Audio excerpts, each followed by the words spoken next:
Assalamualaikum warahmatullahi wabarakatuh.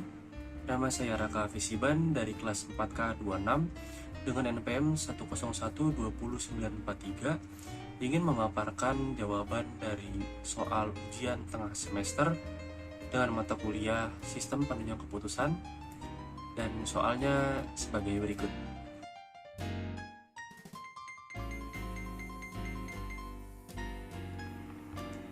Apa sih yang dimaksud dengan sistem penunjang keputusan? Jadi, sistem penunjang keputusan atau yang biasa disebut dengan decision support system adalah suatu sistem yang dirancang untuk membantu pengambilan keputusan dari dalam suatu organisasi atau entitas. Nah, contohnya itu seperti rumah sakit atau lembaga kesehatan dapat menggunakan DSS untuk mengelola data pasien, merencanakan jadwal operasi, dan membuat keputusan terkait dengan pengalokasian sumber daya medis.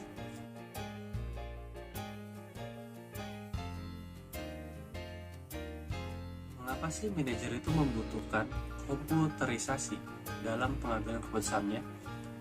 Karena teknologi komputer dapat memberikan sejumlah keuntungan yang signifikan dalam pengumpulan data, analis data, dan penjumlahan informasi. Contohnya, presentasi informasi yang lebih efektif. Sistem komputer dapat menghasilkan laporan atau visualisasi data yang lebih efektif seperti grafik, diagram, dan dashboard.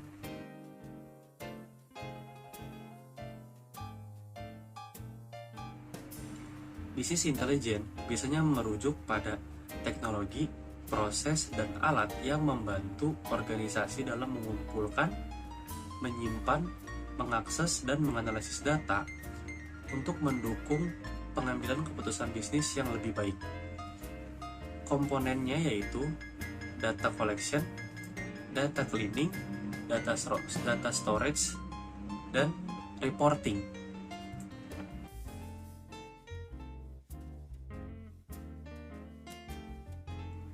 Data mining adalah proses ekstraksi pola atau pengetahuan yang bermanfaat dari dataset besar dengan menggunakan berbagai metode, termasuk teknik statistik, kecerdasan buatan, dan analisis pola. Hubungan dengan DSS, data mining dapat menjadi salah satu komponen kunci dalam DSS, memberikan wawasan lebih mendalam ke dalam data yang digunakan untuk membuat keputusan. Contohnya itu pengelolaan stok. Data mining dapat membantu menganalisis pola pembelian pelanggan dan tren penjualan untuk meramaikan permintaan produk tertentu.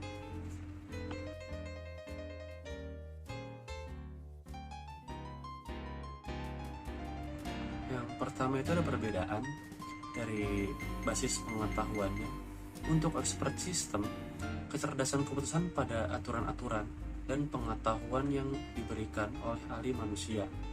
Nah, untuk analisis neural network, belajar dari data melalui proses pelatihan tanpa memerlukan aturan yang diberikan.